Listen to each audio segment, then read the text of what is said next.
71페이지에 기독교 신관입니다.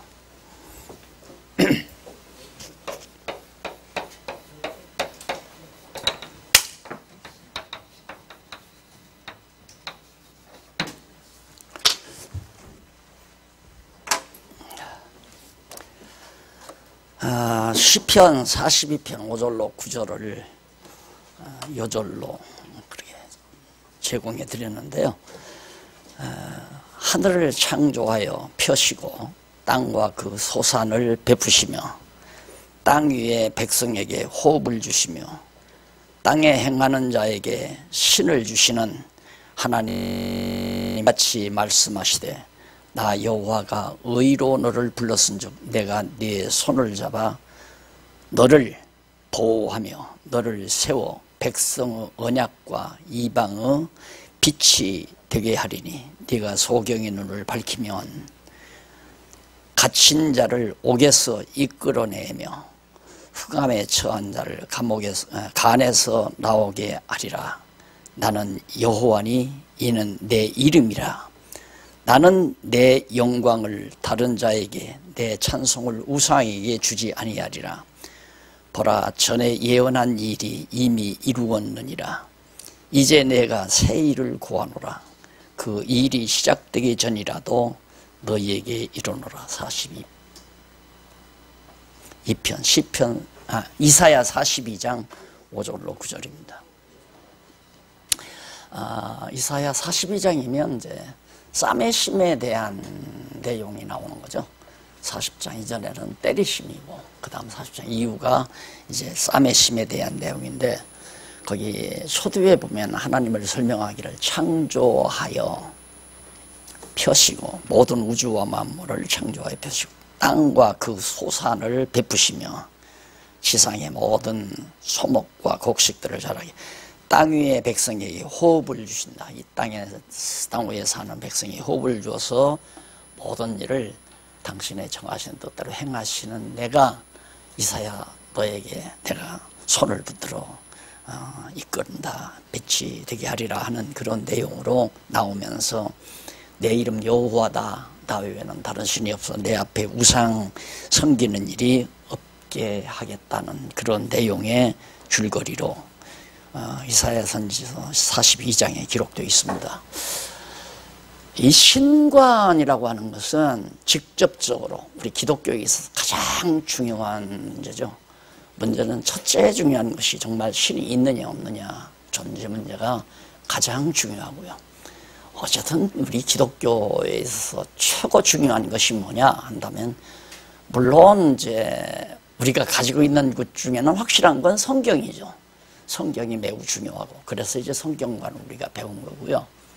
앞서서 그 다음 중요한 것이 이제 신관입니다. 신이 있느냐 없느냐. 그래서 신이 있는가 없는가는 성경이 아니면 확인할 수가 없는 거거든요. 그래서 이제 성경관을 논하고 신관을 논하는 겁니다.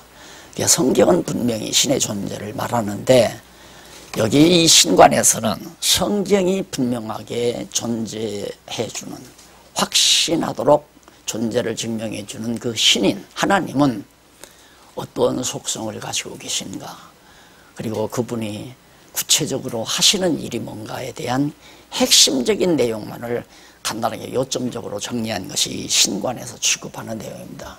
그러니까 존재에 대한 것은 이미 성경에서 확인이 되어지기 때문에 성경에서 확인된 하나님은 어떠한 분이신가에 대한 신관이죠. 그게 바로 속성, 하나님은 어떠한 속성을 지녔는가 그런 속성을 지니신 하나님께서 하시는 일이 뭔가 그 구체적인 얘기까지는 다 할 수 없지만은 원론적이고 핵심적인 얘기는 바로 이 대목에서 다 하고 있습니다.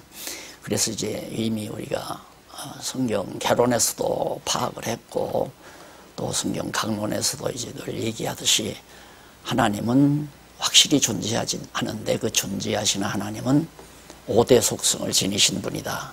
그래서 이 5대 속성을 지니신 하나님이 어떠한 일을 하느냐 하면 창세전에 다 작정해 놓으신 당신의 뜻을 당신의 생각을 계획을 작정하신 뜻을 펼치는 것이다. 이 계시세계에 펼치시는 일을 한다. 뿐만 아니라 영원전에 이미 예정하신 자들, 구원하기로 예정된, 그리고 버리기로 예정하신 그 예정된 자들을 예정대로 버릴 자 버리고 구원할 자 구원하는 그 역사를 하나님이 해가신다. 이렇게 간단하게 핵심적인 내용을 원리적으로 증거한 내용입니다. 그래서 오늘 첫 시간에는 하나님의 5대 속성 잘 아시지만은 다시 한번 확인해 가면서 그런 속성을 지신 하나님에 대해서 첫 시간 공부하고요. 그 다음 두 번째 가서는 하나님의 사역, 하시는 일에 대해서 어떤 일을 하는가. 그게 작정과 예정이죠. 그 속에 이제 언약이란 언약 성취 내용이 다 들어가 있는 거니까 하나님의 작정하신 뜻에 따라 이루실 것을 언약하시고 언약대로 성취하신다는 건 내용 속에 다 들어가는 거기 때문에요. 하시는 일의 중요한 핵심은 작정하시고 예정하신 일을 섭리하시고 이루신다. 이것이 이제 하나님의 하시는 일의 중요한 임무다. 12번째 시간에 말씀을 드리려고 합니다.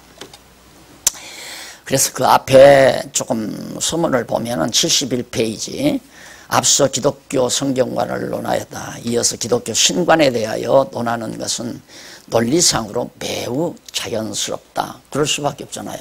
성경을 논하다가 보면 하나님의 존재가 확인이 되니까 성경을 알고 나면 아 정말 하나님이 확실히 존재하시는구나.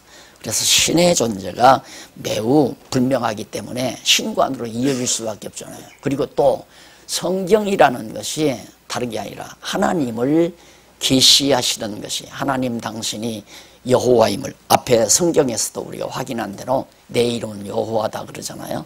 하나님 당신이 여호와 오직 한 분 다른 신은 없다는 사실을 알게 하려는 것이 하나님의 계시 역사란 말입니다.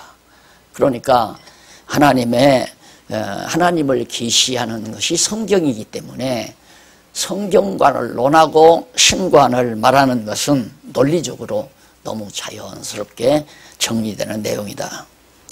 그리고 그 줄바꾼 데 보면 일반적으로 나라마다 또는 지역마다 그 문화나 정치 및 교육 등 여건에 따라 서로가 다른 다양한 신관들을 가지고 있는 것은 사실입니다. 그래서 나라마다 지역마다 또 문화권이 또 문화적인 격차에 따라서 각 나라마다 신관을 다 가지고 있어요. 근데 그 신관 자체가 올바른 것이 아니고 각 나라에서 사는 지역에서 사는 사람들의 주관적 관념에서 나온 관념신이란 말입니다. 그 말은 생각으로 만들어낸 거란 얘기예요. 아 이런 신은 존재할 거다.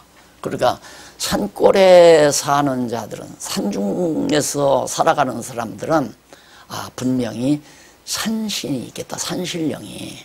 그래서 방송에도 드러나오지만 막 바위로 이상하게 생긴 그런 산이 있는 그런 지역에 한 종족들이 살잖아요. 그 산을 신으로 해서 신의 제단을 만들어 놓고 그런 것처럼 산중에 사는 사람들은 산신을 생각할 수밖에 없죠. 그 다음 바닷가에나 섬에서 사는 사람들은 자연히 수신, 물속에 신이 존재할 거라고 그렇게 생각을 하기도 하고 그 다음 농경사회 들판에서 농사를 짓고 사는 그런 문화권 속에서는 태양이 신앙이에요.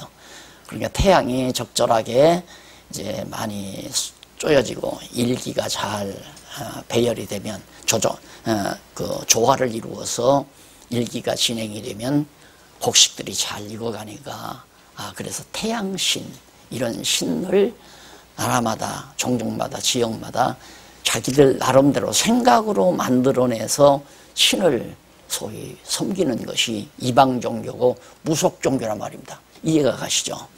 자, 그런데 정말 그렇게 인간들이 각각 만드는 것은 사람마다 또 달라요. 우리가 뭐 이렇게 잘 되는 것은 조상들이 우리를 잘 돌봐서다. 그래서 조상들의 뼈골을 아주 그냥 명당에다가 잘 묻어서 거기에 막 잘 치장을 해가지고 절기 때마다, 명절 때마다 찾아가서 후손들이 절을 하고 그 다음에 시제라고 하는 제의를 정해서 문중들이 다 동원해가지고 제사를 드리고 그러잖아요. 그게 이제 조상신이란 말입니다. 그러니까 인간은 어차피 나약한 존재이기 때문에 나약한 입장에서는 강한 자를 누구를 의지하고 싶은 본능을 누구나 다 가지고 있어요. 그렇기 때문에 인간은 종교적이 아닐 수가 없어요. 그래서 종교라고 하는 것은, 상대적 종교라고 하는 것은 그냥 인간들이 내가 약하니까 강한 자를 의지하는 마음 자체가 그 상대적인 종교심이에요.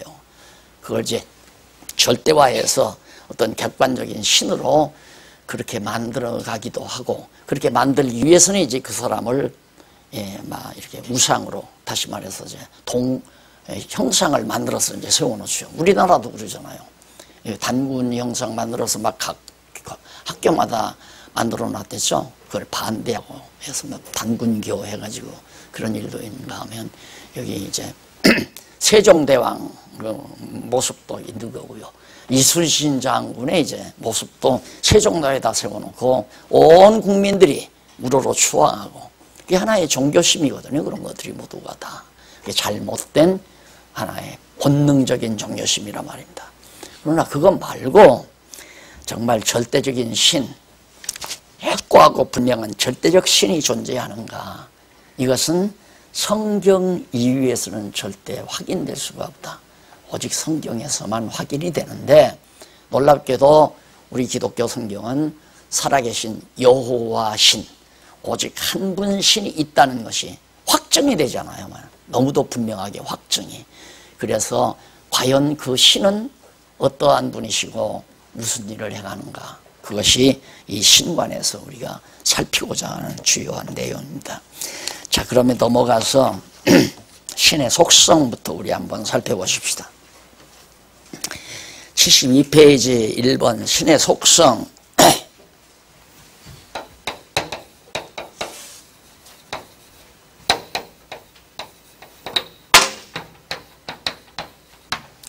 하나님이 가지고 계시는, 우리들이 지금 성경에서 확인된 여호와 하나님이 가지고 계시는 성품이 무엇이냐, 성질이, 성격이 어떠한 성격을 지니고 있는가 하는 것을 이제 본문에서 살피는데, 거기 성경을 보면요, 여호와께 감사하라. 그는 선하시며 그 인자하심이 영원하미로다. 모든 신 위에 신의 뛰어나신 하나님께 감사하라. 그 인자하심이 영원하미로다. 그 다음 홀로 큰 기사를 행하시는 이에게 감사하라. 그 인자하심이 영원하미로다. 지혜로 하늘을 지으신 이에게 감사하라. 그 인자하심이 영원하미로다. 시편 136편을 표제성구로 그렇게 제시를 했습니다. 결국은 하나님은 거기 이제 시편에서 말하는 대로 인자하심이 영원해서 선하시기도 하고, 또 모든 신에 뛰어나기도 하시고, 그리고 뛰어나신 주께 감사할 뿐만 아니라 홀로 큰 기사, 어떤 일이라도 놀라운 일들을 다 행하시느니라. 그리고 지혜로 하늘을 지으신 자이시다. 이런 다양한 하나님의 속성과 하시는 일들에 대해서 시편에서 노래한 내용인데, 성경적인 기독교 신관은 그 해설에 보면 신관을 정립하는 데 있어서 하나님의 속성을 먼저 이해하는 것이 다음에 언급될 하나님의 사역을 이해하는 데 도움이 될 뿐만 아니라 절대적이죠. 하나님은 어떠한 속성을 가지고 계시기 때문에 이런 일들을 행하신다, 이렇게 얘기가 되니까 속성부터 우리가 살피는 것이 매우 중요하다. 그 가운데 하나가 한쪽 가로 1번, 하나님은 전능성을 가지셨다. 하나님은 전능성, 속성 중에 가장 기본적인 속성이죠. 욥이 한 얘기입니다. 욥기서 42장에 나오죠. 욥이 여호와께 대답하여 가로되 주께서는 무소불능하시다. 계시지 않은 데 없고 못하는 일이 없다. 무소불능. 어떤 장소에도 다 계실 뿐만 아니라 능치 못한 일이 없다. 그래서 이제 무소불능하시다. 무소불능하시오며 무슨 경이든지 어떤 일이든지 못 이루실 것이 없는 줄 아오니, 다 하나님은 어떤 일도 다 하실 수 있다. 이게 전능성이죠. 무지한 말로 이치를 가리우는 자가 누구니까? 내가 스스로 깨달을 수 없는 일을 말하였고 스스로 알 수 없고 헤아리기 어려운 일을 대답하였나이다. 욥이 솔직히 이제 하나님께로부터 하나님의 당신의 놀라운 전능하신 능력을 쭉 설명을 듣고 자기도 전능하신 사실을 알았지만 그 안 것이 자기가 안 것이 아니라 하나님이 알려주지 아니하면 우리가 어떻게 알겠습니까? 상상을 못한다 이거죠. 하나님의 전능성의 그 범주라고 하는 것은. 그래서 측량할 수 없을 만큼 하나님의 전능하신 능력이 대단하다 하는 것이 이제 욥기서인데, 우리 이제 그 욥기서에 나타난 하나님의 전능성은 공부 잘했잖아요. 앞에서 하나님이 까닭없이 하는 아무런 이유가 없어요. 이유도 없이 여호와 하나님 잘 경외하고 섬기는 하나님을 마귀하고 대화를 나누다가 사단이 하나님께서 조건을 제시해요. 하나님께서 욥을 복을 주어서 잘 먹고 잘 살게 하니까 그렇게 욥이 하나님을 잘 경외하지 않습니까? 그렇게 사단이 하나님께 반문을 합니다. 하나님이 욥을 사단에게 자랑을 하니까. 그러니까 사단이 있다가 하는 말, 이제 하나님께서 하시는 말이, 그러면 정말로 내가 욥을 잘 먹고 잘 살게 하니까 욥이 날 잘 섬긴다면 너한테 내가 욥을 맡겨주마. 그래서 하나님께서 욥을 사단에게 맡겨줘요. 그런데 한계를 지어서 맡겨요. 그건 뭐냐면 목숨만은 안 된다. 욥의 목숨만은 네가 절대 좌우하지 말고 그 나머지는 한번 네 마음대로 다 해봐라 그 말이에요. 그러니까 마귀가 가서, 사단이 가서 욥을 망하게 하잖아요. 망하고 병들고 형편없이 정말 만신창이가 되도록까지 합니다. 그래도 끝내 욥은 하나님을 저주하지 않잖아요. 욥은 그런 나름대로 하나님을 좀 알아서요. 나는 그래서 고대 신학자 가운데 최고의 신학자는 아브라함보다도 난 욥이라고 그렇게 생각을 해요. 욥이 정말 하나님을 바르게 알았어요. 아브라함은 가끔 가다가 주책을 부리잖아요. 그랬는데 욥은 나타난 내용으로 봐서는 전혀 그게 없거든요. 사랑하는 아내가 하도 답답하니까 그런 하나님 저주하고 죽으라고 그래도 그런 어리석은 말을 왜 하느냐. 지금까지 내가 누리고 산 것도 하나님이 다 주어서, 거저 주어서 누리고 살았는데 주신 자가 가져가는데 할 말이 뭐 있느냐. 왜 그렇게 어리석은 소리를 하느냐. 주신 자도 하나님이시요 가져가신 자도 하나님이다. 사실 가져간 일은 실제적으로는 갈대아 사람, 강도 떼들이 와서 다 양떼들 가져갔잖아요. 실상 가져가기는. 그리고 아들들 붙잡아간 것도 강도 떼들이 와서 다 붙잡아간 거고. 그러나 욥이 볼 때에는 강도 떼가 아니라 하나님께서 가져가신 거다. 그들을 통해서 가져가셨다. 맞잖아요, 그 말이. 정확하게 하나님을 바르게 한 거죠. 왜?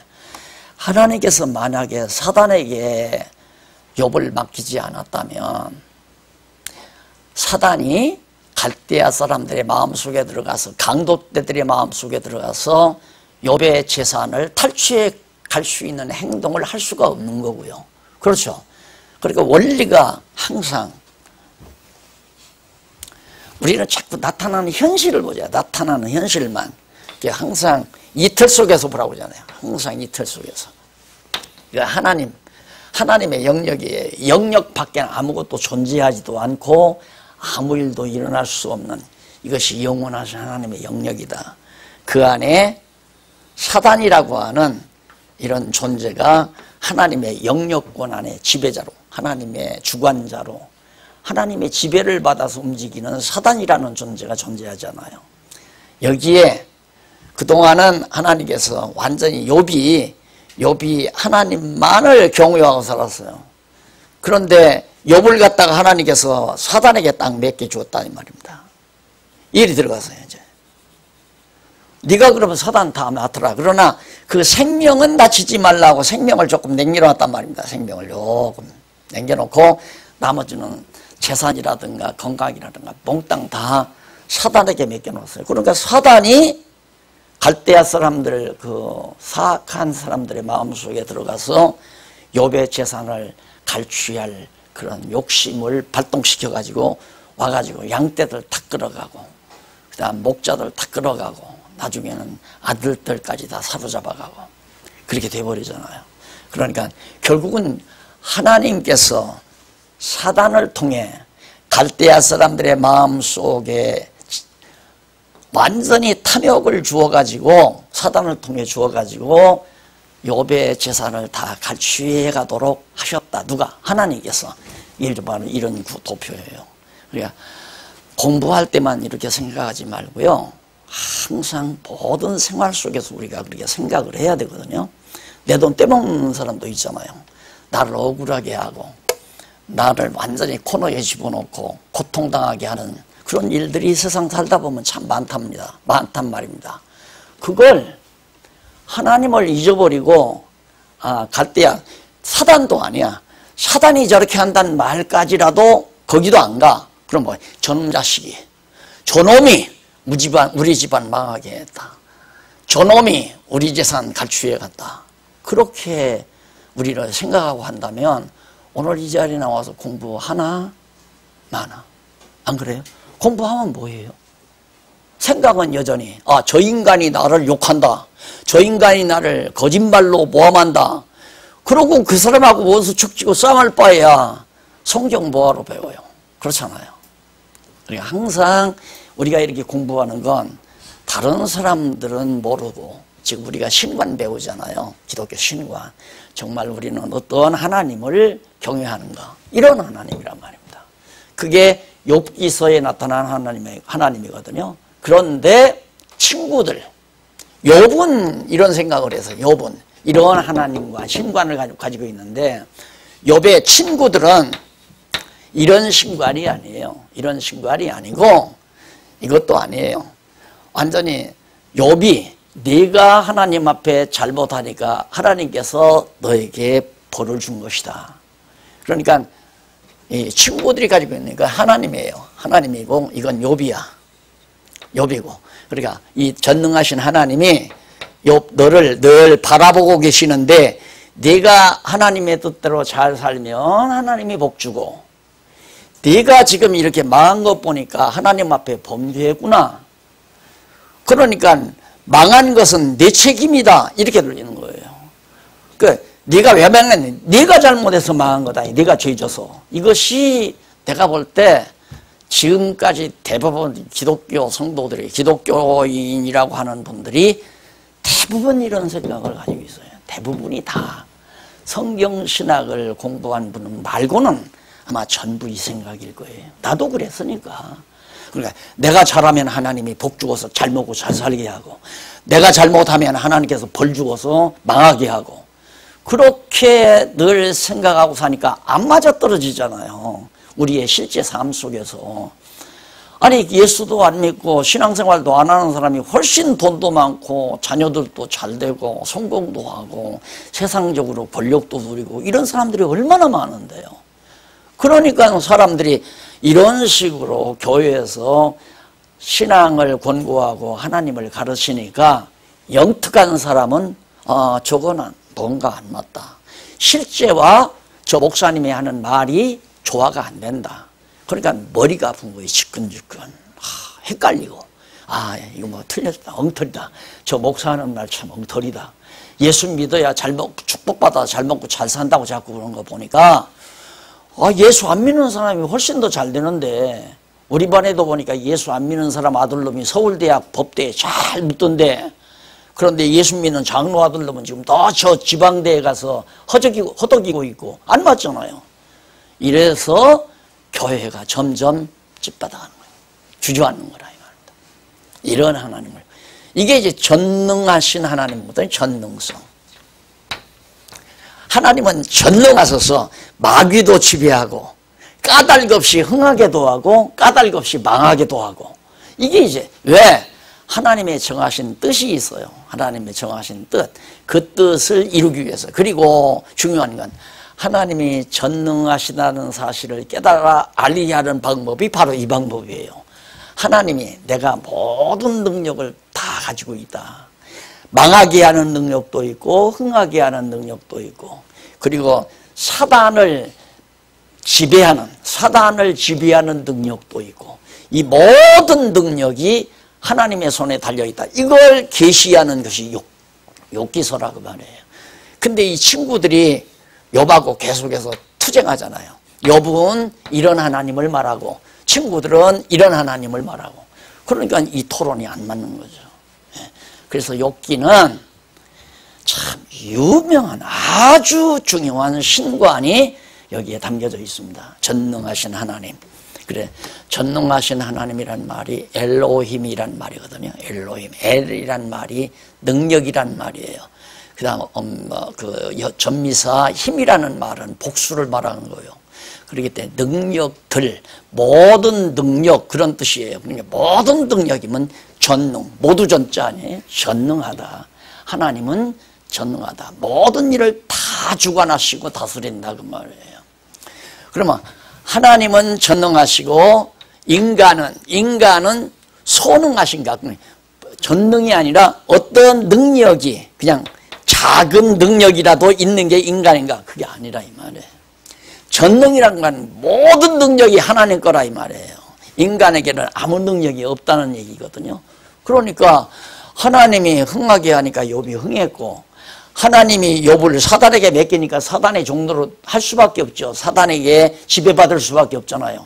그러니까 사단이 지배하니까 흥하던 욥이 망하게도 되고, 망하던 욥이 다시 하나님께서 배나 흥하게 만들잖아요. 그래서 욥기서는 하나님의 전능성을 드러내기 위한 중요한 찬양시다 하는 걸 우리가 강론집에서 이미 배운 바 있죠. 자, 그러면 두 번째로 넘어가서 두 번째로 보면 하나님은 신실성을 가지셨다. 속성 중에 전능성, 신실성.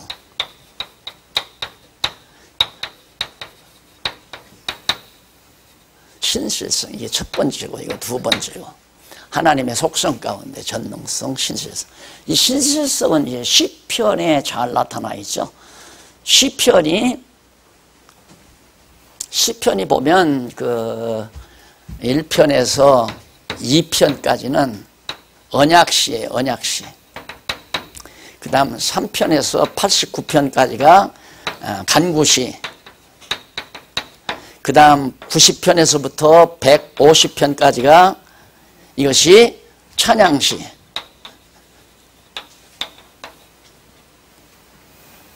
언약시, 간구시, 찬양시. 이렇게 말합니다. 그러면 무슨 얘기냐면, 하나님께서 이제 천지만물을 창조하시고 아담에게 언약하셨잖아요. 근데 아담이 타락했는데 아브라함과 이삭과 야곱에게 똑같은 언약을 해서 모형적인, 국부적인, 지엽적인 언약을 이루어 주시는 역사 섭리를 하나님이 해가시는 거죠. 그것이 다윗 시대에 와서 이미 완전히 통치할 수 있는 나라가 세워지잖아요. 그러니까 생육하고 번성하라. 그리고 모든 걸 다스리라. 그리고 번성하라. 모든 걸 정복하라. 그리고 다스리라. 땅을 정복해서. 그런데 정말 그 언약대로 하나님께서 아브라함 자손들 번창하게 하고, 번창된 아브라함 자손들로 하여금 결국 가나안 땅을 정복하게 하고, 두 번째로 그 다음 그 가나안 땅에서 다윗 시대에 와서 당당하게 다윗 왕조가 시작되면서 이스라엘 국가가 딱 세워진단 말입니다. 통치 언약이 다 이루어지잖아요. 그래서 이 찬양들이 우러나오는 거예요. 이 엄청난 찬양들이. 그래서 이제 하나님이 언약하신 언약시가 1편, 2편에서 결국 나라 언약이에요. 이 하나님의 언약한 나라가 이렇게 잘 성장해 가는데, 열방들이 그 2편에 보면 열방들이 이스라엘 민족들을 막 멸망시키려고 쳐들어오고 온갖 책동을 다 해요.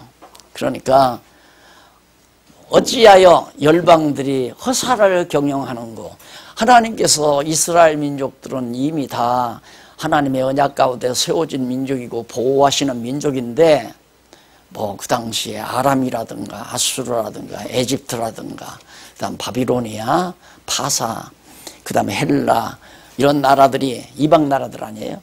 그러니까 다윗 시대에는 어떤 나라는 블레셋들, 그다음에 에돔이라든가 모압, 암몬 주변의 작은 이방 민족들이죠. 이 나라들이 계속해서 이스라엘에 쳐들어와서 멸망시키려고 오면 망하고 그런다 이거예요. 그러니까 어찌하여 열방들이 허사를 경영하는 거. 허사란 말은 하나님이 보호해서 언약대로 세워주신 다윗 왕국을 너희들이 무너뜨리려고 군대 동원해서 들어온다는 것은 말짱 헛수고다 이거예요.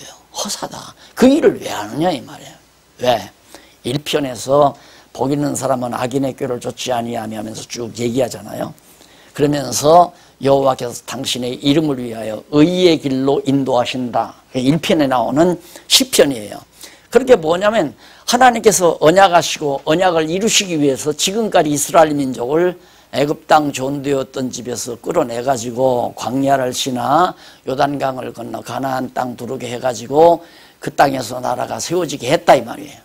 왜 그런 하나님께서 원하시고 좋아하시는 그 길로, 그게 다 하나님이 좋아하시는 길이란 말입니다. 의의 길, 옳은 길로. 그 길로 왜? 당신의 언약을 이루시기 위해서. 그게 이제 언약시를 1편과 2편에서 얘기하는 거예요. 그러니까 이렇게 언약을 하니까 언약대로 꼭 이루어 주셔야 됩니다라고 기도하는 내용이 3편에서 89편까지 나오는 거예요. 그래서 기도라고 하는 것은 하나님의 언약을 알아야 산 기도, 올바른 기도를 하는 거죠. 그러니까 예수님께서 주기도문을 가르치잖아요. 주기도문을 가르칠 때 보면 너희는 이렇게 기도하라 그러면서 하늘에 계신 우리 아버지여 이름이 거룩히 여김을 받으시오며 라고 합니다. 그러면 이름이라는 것은 여호와 아니에요? 하나님의 이름은 여호와인데 여호와의 이름을 우리가 거룩하게 여기오니 거룩하게 여김을 받으십시오. 그러니까 무슨 영광을 하나님께 돌리는 거죠. 하나님께 돌리는 영광 중에 가장 큰 영광이 우리가 하나님을 여호와로 믿습니다. 여호와로 경외합니다. 여호와의 이름을 거룩히 우리가 여깁니다. 왜? 언약대로 이루시니까. 하나님은 언약대로 이루어 주시기 때문에 여호와의 이름을 거룩히 여깁니다. 만약에 언약을 하시고 언약대로 안 이루어 주시면 여호와의 이름을 거룩히 여길 수가 없죠. 에이, 비열하다. 약속했으면 한번 약속을 지켜야지. 친구끼리도 그러잖아요. 친구끼리도 약속을 했으면 약속을 딱 지켜야 되는데 자기 뭐 사사로운 일 때문에 나하고 둘이 약속한 걸 어긴다 그러면 치사하게 자기 사적인 것만 생각하고 나는 생각 안 한다 이게 나오잖아요. 하나님도 마찬가지예요. 언약했으면 언약을 이루어야 되는데 안 이루면 그건 여호와로 우리가 경외할 수가 없죠. 그래 여호와는 언약하셨사오니 언약대로 꼭 이루어 주십시오. 여기에도 또 찬양이 있어요. 간구시에도. 어떤 찬양이냐면 이 다윗 시대 많이 이제 찬양이 솔로몬 시대 거의 다 다윗과 솔로몬 시대 찬양이 이루어지고 이제 욥기는 모세 시대 이때 모세 시대 욥기서가 기록됐다고 그러거든요. 모세 시대는 이 모세 시대 이전에는 하나님께서 그 출애굽기 초두에 보면 너희 열조에게 모세에게 하나님께서 모세를 부르실 때 그러죠. 너희 열조에게는 내가 전능의 하나님으로는 내가 나타났으나 전능의 하나님으로 많이 나타났다 내가 너희 열조에게는. 그러나 이제는 내가 여호와로 너희 자손에게 알려주겠다. 내 이름이 여호와인 줄을 알려주겠다. 그 알려주는 방법이 애굽에서 구출해내는 방법이기 때문에 모세야 네가 가서 내 백성 이스라엘을 애굽에서 데리고 나오너라. 왜? 여호와로 알려주기 위해서. 왜 여호와로 어떻게? 언약을 이루어가지고. 왜? 하나님께서 아브라함에게 가나안 땅 준다고 약속했잖아요. 그러니까 애굽에서 그냥 살게 하면 안 된단 말입니다. 그래 애굽에서 인도에서 가나안 땅으로 이끌어 가야 하나님께서 언약하신 대로 이루어서 여호와인 줄을 깨달아 알고 경외케 하는 거니까. 그래서 이제 다윗 시대에 앞에서 이미 이루어진 것이잖아요. 애굽에서 나온 것도 이루어졌고 애굽에서 400년 종살이한 것도 이루어졌고 다 이루어졌단 말입니다. 그 이루어 주신 것에 대해서 감사하면서 간구를 해요.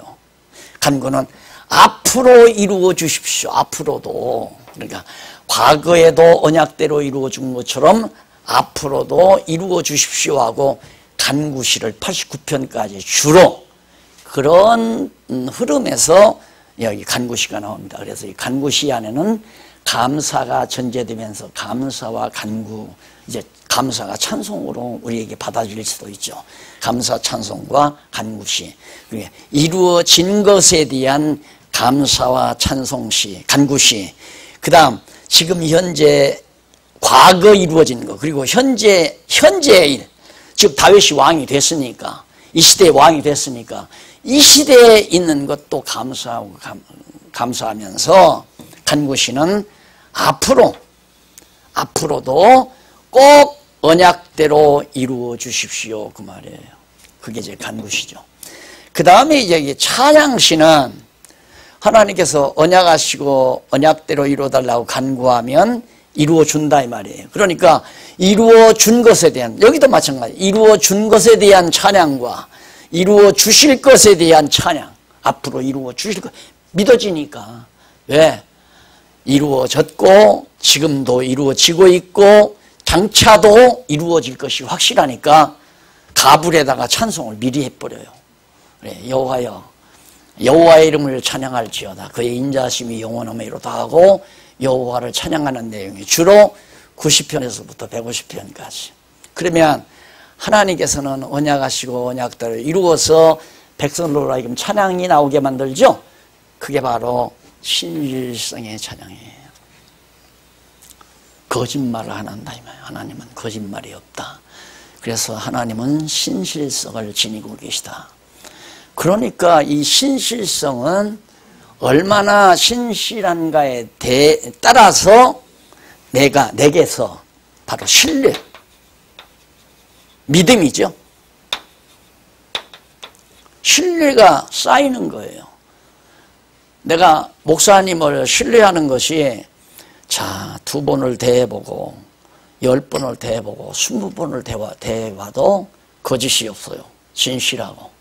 그리고 약속하면 약속을 딱딱 지킨다 이 말이에요. 그러면 내게 목사님에 대한 신실함이 내게서 목사님에 대한 신뢰성이 자꾸 내게서 더 커가는 거예요. 신뢰성이. 뭐 때문에? 목사님이 가지고 계신 신실성 때문에. 그런데 하나님께서, 여호와 하나님께서 가지고 계시는 신실성은 절대적이거든요. 절대 어기는 법이 없다 이 말이에요. 한 번 언약하면 언약대로 반드시 이룬다. 그러니까 그 신뢰성 때문에 구름 타고 예수님이 온다는 거 우리가 믿잖아요. 그거 안 믿는 사람 하나도 없잖아요. 반드시 예수님 오신다. 그것도 믿고 또 내가 내 욕심대로 모든 일이 되는 게 아니라 하나님의 정하신 뜻대로, 이따 사역에서 배우겠지만 정하신 뜻대로 되어진다고 하는 것을 우리가 믿고 있는데, 그걸 믿고 있기 때문에 결국 장차 예수님이 구름 타고 오신다는 것도 믿어지게 된다. 그런데 내가 만약에 하나님의 신실성에 의해서 내 신뢰성이, 믿음이 커진다, 믿음이 커간다 하면서도 그래도 나 할 일은 해야지, 내가 할 일은 하고 하나님이 할 일은 해야지, 항상 주어를 둘로 만들어 놓아요.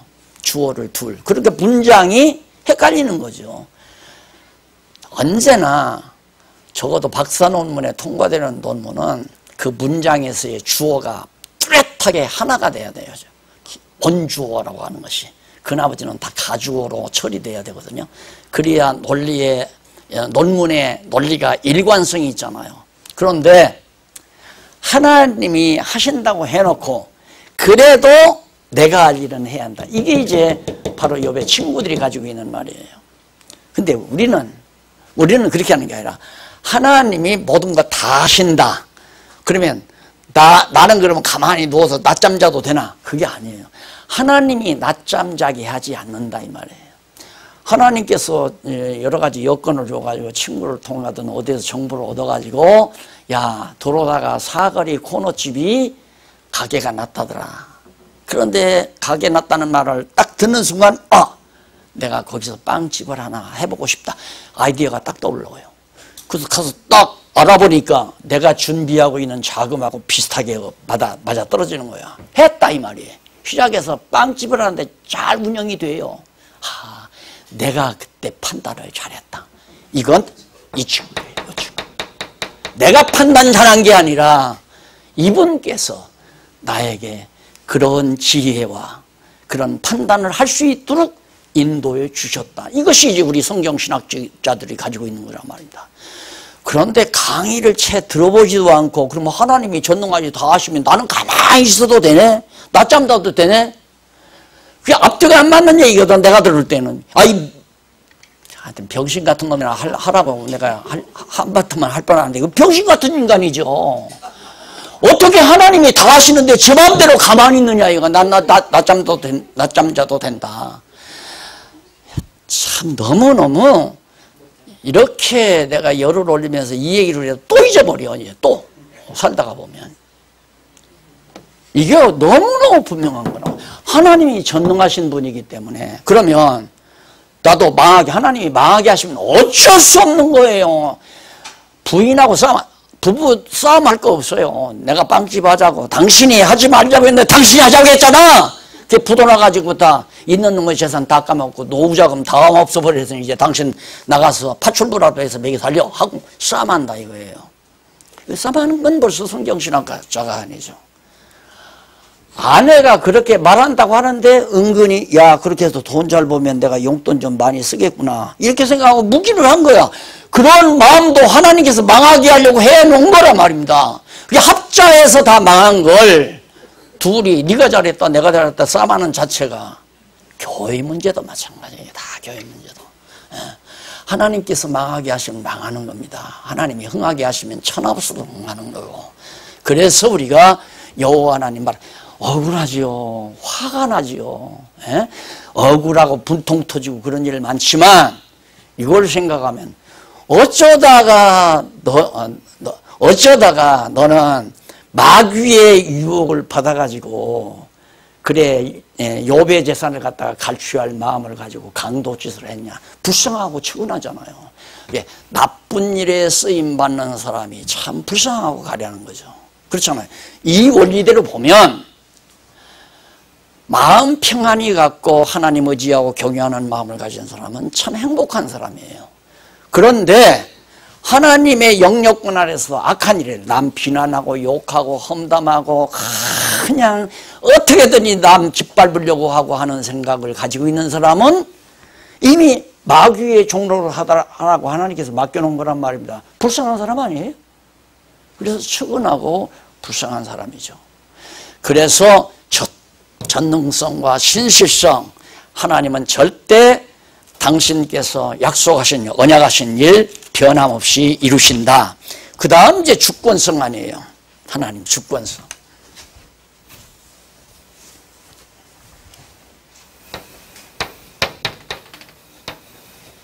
주권성. 당연한 거 아닙니까? 전능하신 능력으로 아주 한번 언약하시면 언약대로만 당신이 언약하신 대로만 이루어 주시니까 주권자죠. 하나님께서 주권성이 없다면 어떻게 주권성을 가지고 계시지 않다면 어떻게 약속한 일을 약속대로 이룰 수 있어요? 못 이루는 거예요. 절대로. 그러니까 사람은 사람 약속을 믿으면 안 돼요. 그래서 내가 친한 친구가 와서 아우 요즘 급한데 우선 급한데 한 돈 100만 원만 좀 돌려줄 수 없을까? 그러면서 하는 얘기가 믿게 하려고 꼭 한 달만 쓰고 내가 꼭 갚을게. 그거 믿으면 안 돼요. 근데 그 사람이 나쁜 사람이니까 믿으면 안 되는 게 아니라 그 사람이 주권자가 아니야. 한 달 후에는 틀림없이 아내가 무슨 적금 넣은 게 있는데 탄다는 거예요. 꼭 받아서 꼭 줄 테니까. 친구 마음이야. 꼭 그러고 싶죠. 그런데 한 달 딱 됐는데 적금을 딱 탔는데 아이가 그만 갑자기 교통사고가 나서 병원에 입원하게 되면서 빚은 저리 가라죠. 애기 입원해서 병부터 아픈 데부터 고쳐야 되잖아요. 안 되는 거란 말입니다. 그럼 못 갚아요. 누가 또 100만 원 어디서 또 꿔야 되죠. 그래야 갚을 거 아니에요. 그러니까 돈을 꿔주려면 정말 꿔줄 마음이 생기거들랑 받을 생각은 하지 말고 주어라. 그게 내가 초기부터 가르쳐준 얘기 아니에요. 초기부터. 왜? 주권자가 아니니까. 100만 원 꿔가는 친구가 주권자라면 자기가 주고 싶은 때 갖고 싶은 데 갖고 쓰고 싶은 때 쓰고 다 할 수 있죠. 안 되는 거예요, 그게. 인간은 주권자가 아니니까. 하나님께서 반드시 주권자이기 때문에. 그래서 이 주권성은 잠언서에 나오잖아요. 잠언서에 보면 하나님께서 솔로몬에게 지혜를 주어서 나라를 다스리게 만들어요. 나라를 다스려서 다윗 왕가가 튼튼하게 다윗의 혈통을 이어서 이제 왕가를 이어가도록 그걸 그대로 잠언서에서 얘기하는 거예요. 아들에게 그걸 가르쳐 주는 겁니다. 아들아, 너희마 지혜는 누가 주관하면 여호와께서 지혜를 주관한다. 지혜를 주고 안 주고 하는 거 여호와께서 주관한다 이거예요. 지혜를 주면 나라가 견고하게 서지지만은 지혜를 안 주면 나라가 망한다. 아까 말한 대로 그놈의 점포가 장사가 안 돼서 내는 놈의 점포인데 남편 마음 가운데 욕심이 잔뜩 들어가서 야 늙어가면서 용돈 좀 더 써야 되겠다. 아내 빵 장사나 시켜야 되겠다 하고 그걸 욕심에서 시작을 했으면 망할 수도 있잖아요. 하나님이 망하게 한다. 욕심으로 시작을 해서 욕심을 갖게 해서 망하게. 그게 지혜가 없으니까 그런 거거든요. 그럼 알아봐야죠. 이 점포가 이 좋은 점포가 왜 나왔나 알고 보니까 점점 그 장사가 안 되는 거예요. 장사가 안 되니까 내놨고 알고 보니까 이제 머지않아서 거기 다 흘리고 재개발이 된다 이거예요. 그것도 모르고 그걸 사면 마지막 차 타는 거죠. 안 그래요? 그 사람은 몰래 싹 팔고 이제 나가버리려고 생각을 하는데 지혜를 어둡게 하면 망하는 건데 하나님께서 여호와께서 지혜를 주고 안 주고 한다. 나도 하나님이 지혜를 주어서 나라를 형통하게 다스렸다. 그리고 지혜만 주는 것이 아니라 왕가를 누가 세우느냐면 하나님이 세우신다. 주권 가지고 하나님이 왕가를 세우고 아니고 다윗 왕가도 하나님이 세우고 안 세우고 사울 왕가는 망하게 했지만 다윗 왕가는 세우잖아요. 주권자이기 때문에 그런다. 그리고 주권 왕가만 세우는 게 아니라 바로 나라를 다스리는 것도 왕인 내가 너 아버지 내 솔로몬이 내가 다스리는 게 아니라 여호와께서 나라를 다스려 주신다. 그게 바로 잠언서의 핵심 내용이에요. 지혜도 여호와께서, 왕가도 여호와께서, 나라를 통치하는 것도 여호와께서. 그러니 너는 여호와를 경외하고 여호와를 의지해라. 그것이 지혜의 근본이다. 라고 가르쳐주는 것이 바로 잠언서 내용이란 말입니다. 그러니까 그게 주권성이 바로 잠언. 차 한 잔 드시고요. 그 다음 네 번째. 자비성, 영원성, 자비성 하고 사역 마저 하도록 하십시다.